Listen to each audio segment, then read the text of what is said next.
আয়েশা সিদ্দিকা রাদিয়াল্লাহু তাআলা আনহা মাদান আয়েশা দুপুরের সময় রান্না বান্না করছিলেন। ও পরিজনেরা, ও যুবকেরা, মা বোনেরা, বাচ্চারা, ছেলেরা, বাচ্চারা, ও আমার মমতাময়ী মা বোনেরা, কান খুলে শুনে রাখেন মা, আপনারা রান্না বান্না করেন। বুখারী শরীফ জিলদে সানি, বুখারী শরীফ দ্বিতীয় অধ্যায়ের ভিতরে লম্বা হাদিস দিয়েছে। বাবা নবী আমার যোহরের নামাজ আদায় করে নিয়ে আল্লাহ নবী মদিনার মসজিদে নববী শরীফ, মসজিদে নববী শরীফ থেকে আল্লাহ নবী যোহরের নামাজ আদায় করে আম্মাজি আয়েশা সিদ্দিকার হুজরা শরীফে তসবিহ বানলেন। আল্লাহ নবী এসে দেখলেন, আল্লাহ নবী এসে দেখলেন আয়েশার হুজরাতে ঘরের দরজা জানালাগুলো বন্ধ করা আছে। আল্লাহ নবী ঘরের বাইরে দাঁড়িয়ে দাঁড়িয়ে দাঁড়িয়ে দাঁড়িয়ে আল্লাহ নবী তিনবার সালাম দিলেন, তিনবার সালাম দিলেন। সালামে উত্তর আসলো না। আল্লাহ নবী এটা মনে মনে করলেন, আল্লাহ নবী এটা মনে মনে করলেন এটা বিপদের আশঙ্কা। কেন আমার সালামে জবাব দিল না? কেন আয়েশা আমার সালামে উত্তর দিল না? আল্লাহ নবী এই না কথা মনে করে আমাদের নবী দয়ার নবী মহানবী ঘরের দরজা মৃদু আঘাত করলেন। ঘরের দরজা ওপেন হয়ে গেল, ঘরের দরজা খুলে গেল। আল্লাহ নবী ঘরের ভিতরে প্রবেশ করে দেখে আমাদের হযরত আয়েশা সিদ্দিকা রাদিয়াল্লাহু তাআলা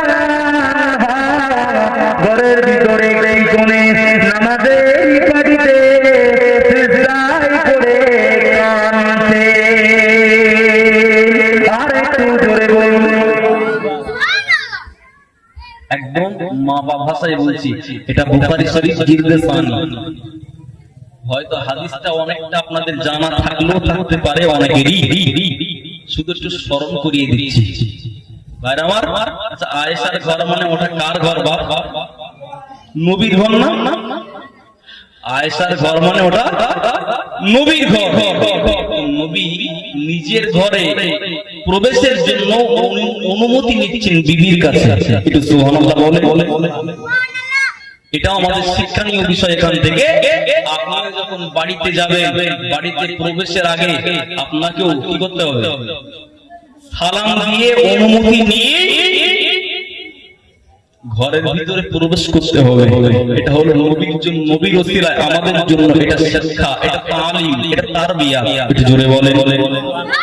রাসূল ঢুকলেন, ঘরের ভিতরে প্রবেশ করলেন, দেখলেন আমাদের আম্মাজান হযরত আয়েশা সিদ্দিকা ঘরের ভিতরে নামাজের পাটিতে নামাজের মুসল্লায় বসে একটি কোণে কচি বাচ্চার মতো কাঁদছেন।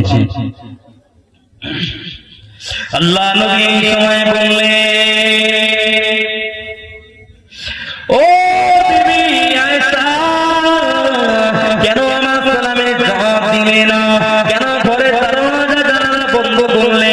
কেন তুমি নামাজের পাটিতে বসে সিজদায় পড়ে কাঁদছো? কচি বাচ্চার মতো রোনাজারি করছো কেন? আল্লাহ নবী বিবি আয়েশা সিদ্দিকা রাদিয়াল্লাহু তাআলা আনহা পিঠের উপরে আল্লাহ নবী হাত রেখে বললেন, বিবি আয়েশা রে, ব্যাপারটা কি আমাকে বলো বিবি, এর তাৎপর্যটা বলো বিবি, ব্যাখ্যাটা দাও বিবি, কিসের জন্য তুমি কাঁদছো? নবী পাকের বিবি আমাদের হযরত আয়েশা সিদ্দিকা রাদিয়াল্লাহু তাআলা আনহা আল্লাহ নবী চেহারা মোবারকের দিকে, নূরের বদনের দিকে, নূরের মুখখানার দিকে তাকিয়ে আয়েশা আরো কেঁদে ফেললেন।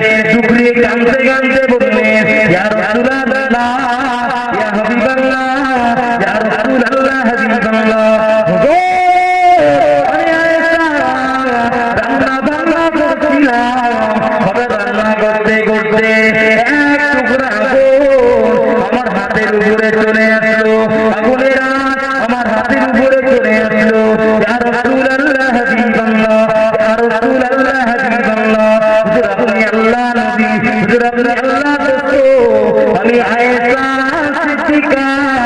ওই জ্বালা যন্ত্রণা সইতে পারি না, যন্ত্রণা সহ্য করতে পারি না, আগুনের তাৎপর্য বুঝতে পারি না, আগুন আমাকে যন্ত্রণা দেয়, ওই কষ্টটা সইতে পারি না, মেনে নিতে পারি না।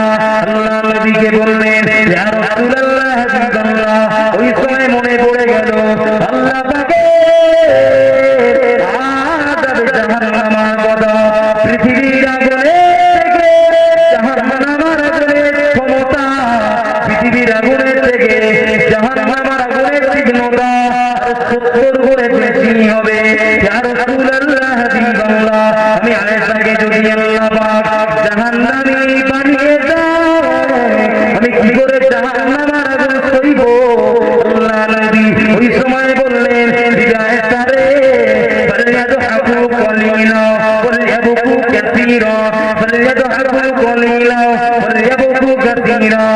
ও আয়েশা, পৃথিবীটা হাসির জায়গা নয়, পৃথিবীটা কাদার জায়গা। তুমি যদি পৃথিবীর জমিনে দুফোঁটা চোখের পানি পেলে জাহান্নামের ভয়ে কাঁদতে পারো, আল্লাহ পাক তোমার দুফোঁটা চোখের পানি ওসিলায় আল্লাহ পাক আযাবে কবর মাফ করে দিন। আল্লাহ পাক কোটি কোটি কোটি কোটি বছরে আযাবে কবর মাফ করে দিয়ে তোমার জন্য আল্লাহ পাকের দয়ার জান্নাত নিযুক্ত করে দেবে। আর একটু জোরে বলুন সুবহানাল্লাহ। কথা শুনছেন নাকি? আমাদের আম্মা জান হযরতে আয়েশা, তিনি রাসূলের পাক বিবি, অর্ধাঙ্গিনী। আমার ভিতরও এই চিন্তা, এই চেতনা, পৃথিবীর আগুনের থেকে জাহান্নামের আগুনের তীক্ষ্ণতা কত গুণ বেশি হবে? 70 গুণ। 70 গুণ। সিহাহে সিত্তার হাদিসের ভিতরে এই কথাটি এসেছে, 70 গুণ বেশি হবে। বিশ্বাস করেন? জি, আমি কয়েকদিন একটা মহাবিলে গিয়ে কিছুদিন আগে ভাটায় গেলাম।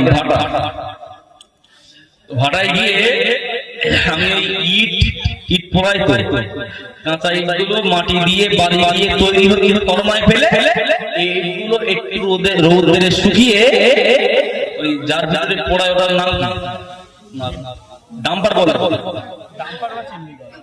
জি, তো আমি বললাম, ভাই ইট পোড়ায় কি করে, জ্বালাই কি আমাকে দেখাবে? আমি গেলাম উপরে, আমাকে নিয়ে গেলেন, গিয়ে দেখলাম একেবারে সরাসরা মতো ওটা অ্যাঙ্গেল দিয়ে তুলে দেখি আশ্চর্যান্বিত হয়ে গেলাম। আল্লাহু আকবার। একেবারে নিচের ইটটা পর্যন্ত সব লাল করছে। আমি ভেবে নিলাম একটা এর ভিতরে একটা পশুকে যদি ফেলে দেওয়া হয় কি অবস্থা হবে, আর এর থেকে 70 গুণের তাপ হবে কোন আগুন? জাহান্নামের আগুন।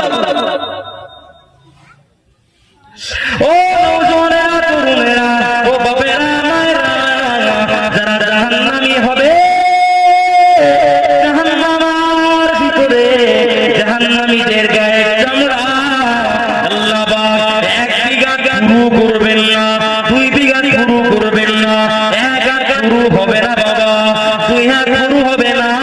জাহান্নামীদের গায়ে চামড়া 42 হাত পুরু হবে। বাবা কত হাত বলেছি? 42 হাত। চামড়া পুরু হবে। আপনারা শিক্ষিত মানুষ, জ্ঞানীগুণী মানুষ, এডুকেটেড ব্যক্তিবর্গ আপনারা, ভাইরা আমার, এই ডাক্তার বাবু রোগের কারণে যখন টিটিনাস ইনজেকশন দেয়, পুশ করে, চামড়া যখন ভেদ করে তখন লাগে, জ্বালা যন্ত্রণা হয়, আর গোস্তে যখন সুচ প্রবেশ করে তখন আর কথা বলেন না কেন, তখন আর লাগে না। তাহলে সাদা বাংলায় মানে একেবারে নির্দেশ কথা হলো যে জ্বালা যন্ত্রণা অনুভূতি হয় কিসে? চামড়া না গোস্ত? চামড়ায়। আল্লাহ পাক এই জন্য জাহান্নামীদের গায়ের চামড়া 42 হাত পুরু করবেন, মোটা করবেন, এজন্যই যাতে করে এরা আযাবের মজাটা ভালো করে বুঝতে পারে। জাহান্নামের খেলা ও সোনামানিগা, ও বাজিতপুরের জওয়ানেরা, ও যুবকেরা, মা বোনেরা, আল্লাহ নবী জানিয়ে দিলেন যারা জাহান্নামী হবে, যারা দুজকি হবে, জাহান্নামীদের গায়ে যে লেবাস হবে, যে পোশাকটি হবে, ওই পোশাকটি আসমান এবং জমিনের মাঝখানে যদি, আসমান এবং জমিনের মাঝখানে যদি ঝুলিয়ে রাখা হয়, টানিয়ে রাখা হয়, জাহান্নামীদের পোশাকের তাপে তামাম পৃথিবীর প্রাণীকুল মারা যাবে। আল্লাহু আকবার, জোরে বলে। জাহান্নামীদের পোশাকটা যদি আসমান জমিনের মাঝখানে যদি ঝুলিয়ে রাখা হয়, টানিয়ে রাখা হয়, ওই পোশাকের তাপে, পোশাকের তাপে তামাম পৃথিবীর মানুষ প্রাণীকুল সব মারা যাবে। আল্লাহু আকবার, জোরে বলে। আল্লাহ পাক আমাদের সকলকে জাহান্নাম থেকে মুক্তি দেন, বলেন আল্লাহুম্মা আমিন। ও সোনারা, তরুণেরা, ও ভুলবেন না বাবা, আমি আলোচনা করছিলাম কবর সম্পর্কে। ওই কবরে আপনাকে একদিন যাওয়া লাগবে। আমি গুনাহগারে আবু বলি, আজকে আপনাদের সম্মুখে আমি এই মুহূর্তে লেকচার দিচ্ছি, এই মুহূর্তে বক্তব্য বয়ান করছি বাবা। ওই কবরে আমাকে একদিন যাওয়া লাগবে। আল্লাহ নবী বললেন, যার যেখানে কবর হবে, ওই কবরের মাটি আপনাকে আমাকে দৈনন্দিন 5-7 বার করে ডাকে। কবর আপনাকে আমাকে ডাকে আর বলে, আমার পরিচয়টা নিয়ে যাও। ও বান্দা, দুনিয়াবাসী, ও গুনাহগারে আবু বলি, আমার পরিচয় নম্বর 1 হলো, আমার পরিচয় পরিচিতি নম্বর 1 হলো, আমি কবর জানিয়ে দিলাম, আনা বাইতুর, আমার পরিচয় হলো নম্বর 1, আমি হলাম মাটির ঘর। বাবা, কিসের ঘর? আনা বাইতুর, কবর মাটির ঘর। এখন ওই কবরটা যদি মাটির ঘর আমরা দেখছি, ওটাকে যদি রাজপ্রাসাদ যদি বানাতে হয়, 5 স্টার হোটেল যদি বানাতে হয়, তাহলে দুনিয়া থেকে আমলটা করে এসো। দুনিয়া থেকে ঈমান এবং আমলটা নিয়েই কবরের ভিতরে, আমার ভিতরে এসো। আমাদের ঘর মাটি থাকবে না, আল্লাহ চাইলে রাজপ্রাসাদ, জান্নাতি প্রাসাদ আল্লাহ পাক বানিয়ে দেবেন। জোরে বলা যাবে না? ও সোনারা, তরুণেরা, বাস্তবে দেখেন, বাস্তবে দেখো, কবরের ডাইনে মাটি, বামে মাটি, পূর্বে মাটি, পশ্চিমে মাটি, পায়ের দিকে মাটি, মাথার দিকে মাটি, উপরে মাটি, নিচে মাটি, উপরে তারপরে মাটি।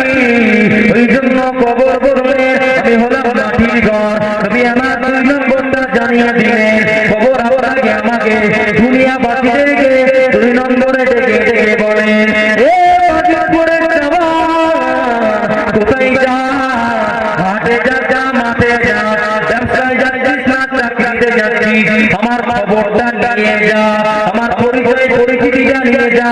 নাম্বার 2, আমার পরিচয় হলো আনা বাইতুল, আমি কবর হলাম অন্ধকারের ঘর, আমার ভিতরে অন্ধকার। তোমাকে যদি এই অন্ধকার কবরে আসতে হয়, এই অন্ধকার কবরটা যদি আলো ঝলমলে করতে হয়, পৃথিবী থেকে আমার ঘোরার কথা নেক আমল করে এসো।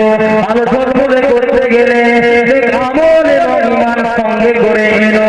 ওই ঈমান আমলের ওসিলায় অন্ধকার কবর আল্লাহ চাইলে আলোকিত হয়ে যাবে। আর একটু জোরে বলেন, কবর প্রতিনিয়ত আপনাকেও ডাকছে, আমাকেও ডাকছে, আমার মায়েদেরকে ডাকছে, বোনদেরকেও ডাকছে, ভাবিদেরকে, চাচিদেরকেও ডাকছে, মুরব্বিয়ান কেরামগণদেরকেও ডাকছে, সবাইকে ডাকছে। কিন্তু আমরা নট কেয়ার, কবরের কথা, কবরের ডাক আমরা শুনতে পাই না, সে শোনার কান আমাদের নেই। কবর যেখানকার কবর হবে, ওই কবরের মাটি আপনাকে ডাকছে। তাহলে 2 নম্বর, নম্বর 1 মাটির ঘর, নম্বর 2 অন্ধকারের ঘর, অন্ধকার আচ্ছন্ন ঘর। দেখেন ডাইনে মাটি, বামে মাটি, পূর্বে পশ্চিমে উপরে নিচে সব দিকে মাটি। কবরের ভিতরে চারিদিকে তো মাটি, অপর দিকে অন্ধকার। কবরটা, ওই ঘরটা ভয় লাগবে না লাগবে? একটু বলেন বলেন বলেন। ও মায়েরা, 3 নম্বরে কবর আপনাকে আমাকে ডেকে ডেকে বলে, ও আল্লাহর বান্দা বাজিতপুরের জওয়ান, এ ফকিরা, আমার কবর, আমি কবর, আমার পরিচয় 3 নম্বর, আমার পরিচয় হলো আনা বাইতুল মুআদ্দা। আমার পরিচয় হলো আমি হলাম নিঃসঙ্গ ঘর, আমি হলাম নিঃসঙ্গ জায়গা। আমার ভিতরে কোনো সঙ্গী পাবি না, এখানে কোনো সঙ্গীর সঙ্গে আসা যাবে না। একাকিত্ব ঘর, একাকিত্বের ঘর, আমার ভিতরে কোনো সঙ্গী পাবি না। এই কবরে আসতে গেলে, সঙ্গী বানাতে গেলে ঈমান এবং আমল হবে তোমার সঙ্গী। একটু জোরে বলুন সুবহানাল্লাহ, আর একটু জোরে বলুন সুবহানাল্লাহ। ও নওজওয়ানেরা, তরুণেরা, ও বাপেরা, মায়েরা, কবর 4 নম্বরে বলতে থাকে আনা বাইতুল কুরবা। আমি কবর হলাম অপরিচিত ঘর, আমি কবর হলাম অপরিচিত ঘর। আমার কবরটা নিয়ে যাও। এখানে কারোর ইতিপূর্বে কারোর পরিচয় হয় না, ইতিপূর্বে কারোর পরিচয় হয়নি। আচ্ছা, আমরা কি কোনোদিন কবরের ভিতরে গিয়েছি? আচ্ছা আচ্ছা, 2 দিন 4 দিন 1 সপ্তাহ 2 সপ্তাহ আমরা কি কবরের ভিতরে থেকে রাত যাপন করে নিশি যাপন করেছি? কবরটা আমাদের কাছে পরিচিত। এই জন্য কবর বললেন আনা বাইতুল কুরবা, আমি হলাম অপরিচিত ঘর, অপরিচিত ঘর। আমার ভিতরে আসতে গেলে আমার পরিচয় অনুযায়ী আমল আর ঈমান সঙ্গে করে আনলেই পরে তুমি রেহাই পাবে। একটু জোরে বলেন ভাইরা। ব্যাখ্যা দিলে অনেক দেওয়া যাবে, সময় বিরাট স্বল্প, খুবই অল্প সময়। চেষ্টা করছি একেবারে নির্যাস হাদিস এবং কোরআন দিয়েই বক্তব্য পেশ করা। আপনারা জ্ঞানী মানুষ, সারা আপনাদের জন্য যথেষ্ট। জি জি, আলতো বালতো দিয়ে বোঝালে অনেক কিছু বোঝানো যাবে। নির্যাস হাদিস আর কোরআনটা দিই, আপনারা একটু বুঝে নেবেন। আমার সোনা মানে কেন নওজওয়ানেরা, তরুণেরা, বাপেরা, মায়েরা, ও নওজওয়ানেরা, এ তরুণেরা, কবরের পরে বললেন আনা বাইতুল মুআদ্দা, আনা বাইতুল মুআদ্দা। আমি কবর হলাম পোকামাকড়ের ঘর, নিমস্ত পোকামাকড়ের ঘর। আনা বাইতুদ দুর, আমি কবর হলাম বিষাক্ত পোকামাকড়ের ঘর। আমার ভিতরে আসতে গেলে আমল নিয়ে এসো, কারণ তুমি যদি আমল বিহীন, ঈমান বিহীন যদি ঢোকো, আমার ভিতরে বিষাক্ত পোকামাকড় রয়েছে, যেগুলো দুনিয়াতে দেখা তো দূরের কথা, তুমি কল্পনা করতে পারোনি যে পোকামাকড়ের নাম তুমি জীবনে কখনো শোনোনি। এমন পোকামাকড় কবরের ভিতরে আছে। জি, রাসূল অন্য হাদিসে বললেন, মিসকাত শরীফের হাদিস, কবরের ভিতরে 99টি করে সাপ দেওয়া হবে। কয়টি বাবা? যারা অস্বীকারী, যারা আল্লাহ ভোলা, দ্বীন ভোলা, কোরআন ভোলা, নামাজ ছাড়া, বেনামাজি, বেরোজা, বেঈমান, বিশ্বাসঘাতক, এই সমস্ত বিশ্বাসঘাতকতা যারা আল্লাহর সঙ্গে করেছে, ওদের কবরে আল্লাহ 99টা করে সাপ দেবে। ওই সাপ আপনার খেদমত করবে।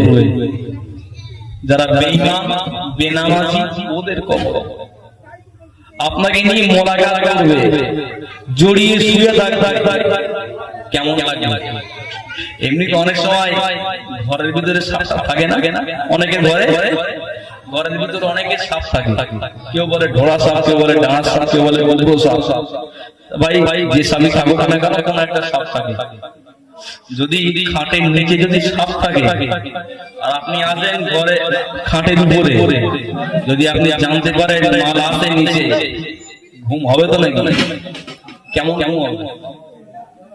আপনি যতই হিংস্র, আপনি যতই সাহসী হন না কেন, ওই ঘরে একাকিত্ব জীবন, একাকিত্ব ভাবে এক রাত থাকতে আপনার একটু কষ্ট হবে না বাবা?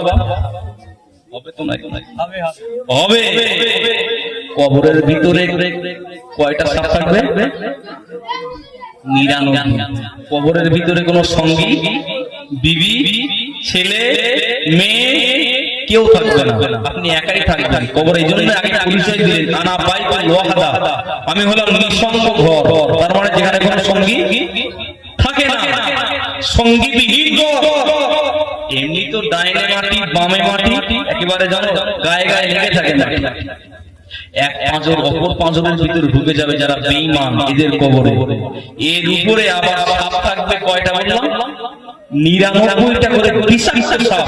তাহলে আপনার উপরে হয় সাপ থাকবে না, এখানে আপনার উপরে আপনি থাকবেন, অবস্থাটা কেমন হবে একটু বিবেকের কাছে জিজ্ঞাসা করবেন।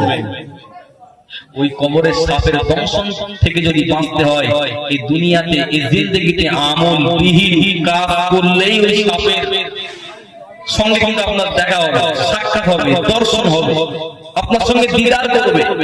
আচ্ছা, এলাকায় কোনো খবর নেই সাপে কামড়িয়ে মারা গিয়েছে? আমার কাছে নিজ চোখে দেখা। আমি যখন হেফজ বিভাগে যখন পড়তাম হেফজখানায়, সেই গ্রামে একজন ব্যক্তি, তিনি মানে দাড়িওয়ালা নামাজি বান্দা, কৃষক, তিনি কৃষি কাজ করে চাষবাস করে সোজাই বাড়ি ফিরছিলেন। হঠাৎ আস্তে আস্তে আস্তে একটা সাপ পেঁচিয়ে গেল পায়। সাপটি দংশন করলো, 2 সেকেন্ড 4 সেকেন্ড ওকে ধরে রাখলো। শেষ পর্যন্ত ওই সাপের কামড়ের ওসিলায় ব্যক্তিটি বিদায় নিল, ব্যক্তিটি মারা গেল। যদিও মৃত্যুর চাবিকাঠি কার কাছে? আল্লাহর কাছে, কিন্তু এটা একটা ওসিলা হয়েছে নাকি বলে? অনেকে হোঁচট খেয়ে মারা যায়, ওটা একটা ওসিলা, ওটা একটা কারণ। লোকটি বিদায় নিল।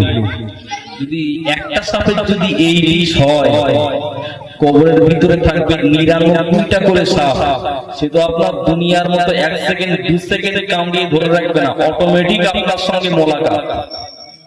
কি হবে?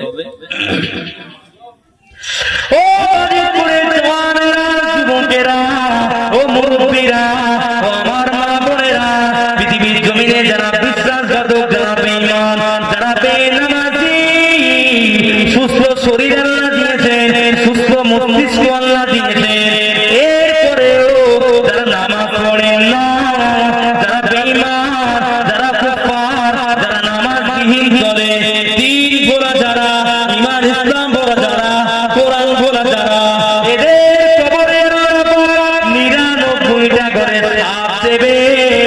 আল্লাহ পাক সাপ পাঠিয়ে দেবেন, যে সাপের নবী আমার কোরআন জবানে জানিয়ে দিলেন, ওই সাপ যদি তামাম পৃথিবীর জমিনে কোনো এক জায়গায় যদি একবার নিঃশ্বাস ফেলে, ওই সাপের নিঃশ্বাসের ফলে তামাম পৃথিবীর জমিন থেকে সবুজ লতা জমের মতো বিদায় নেবে। তো আল্লাহু আকবার, আস্তে করে বলেন। ওই সাপের এত বিষ নবী বলেছেন, কোন এক জায়গায় 1 বিঘা একটা জায়গায় যদি ওই সাপ নিঃশ্বাস ফেলে, তামাম পৃথিবী থেকে সবুজ লতা সব বিদায় নেবে। ভাইরা আমার, সবুজ লতা বিদায় নেবে মানে গাছ গাছালি, ফসল ফসলাদি কিছু হবে কি? কিছু থাকবে না। তার মানে থাকবে না মানে মানুষও আর আমরাও বাঁচবো না। ওই সাপের এত বিষ।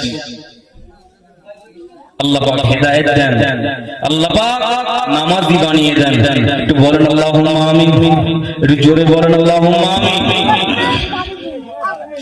ও ভাইয়েরা, নবী আমার ওই জন্য নবী আমার জানিয়ে দিলেন আযাবুল কবরি হাক্কুন। ও আল্লাহ নবী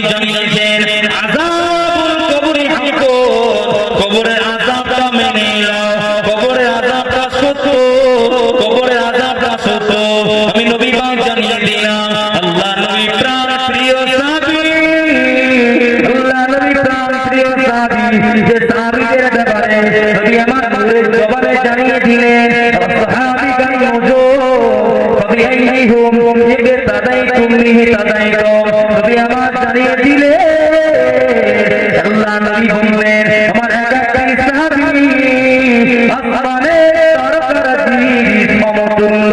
একটু জোরে বলুন সুবহানাল্লাহ। ও সোনা মানিকেরা নওজওয়ানেরা, আল্লাহ নবী পরের ধাপে এগিয়ে গিয়ে বললেন ফাবিআইহিম ইকতাদাইতুম ইহতাদাইতুম, আমি নবী পাক জানিয়ে দিলাম তোমরা যদি আমার কোন সাহাবীকে যদি অনুসরণ করো, ফলোয়ার যদি হয়ে পড়ো, কোন সাহাবীকে যদি ইত্তেবা করো, আমি নবী পাক জানিয়ে দিলাম আল্লাহ পাক তোমার জীবনটা হেদায়েতের জন্য মঞ্জুর করে দেবে।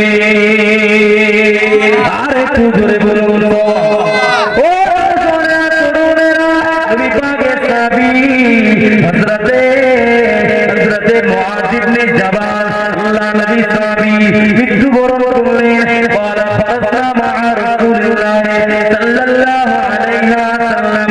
ওয়া আন জাবির রাদিয়াল্লাহু তাআলা আনহু, হযরতে জাবির বর্ণনা করলেন আমি নবীর সঙ্গে পার হলাম, কোন একটি জানাজা নামাজে হাজির হলাম। আমি যেতে যেতে দেখলাম আল্লাহ নবী একটা ময়দানে জানাজা নামাজের ইমামতি করলেন। আমি জাবির আল্লাহ নবীর পিছনে জানাজা আল্লাহ নবীর পিছনে জানাজা নামাজের শরীর গোলাম, আমি মুক্তাদি হলাম, আমি ইক্তেদা করলাম রাসূলের পিছনে। ও বাজিতপুরের জওয়ানেরা, পরে শুনলাম ওটা নবী পাকের সাহাবী হযরতে মুআয ইবনে জাবাল রাদিয়াল্লাহু তাআলা আনহু, হুজুরের জানাজা নামাজ আল্লাহ নবী নিজে পড়িয়েছিলেন। যে সাহাবী জানাজা নামাজে কোন একটা বর্ণনা এসেছে, যদিও হাদিসটি রাবীগত দিক দিয়ে একটু দুর্বল, তারপরেও হাদিস যদি জয়ীফ হয় কিন্তু আমল করতে দোষ নেই, আমল করতে ফজিলতের জন্য জয়ীফ হাদিসের উপরেও আমল করা যায়। জোরে বলেন ৭০,০০০ ফেরেশতা আসমান থেকে নাযিল হয়েছে। ৭০,০০০ ফেরেশতা। আল্লাহ নবী নিজে ওই সাহাবী জানাজা নামাজের ইমামতি করলেন।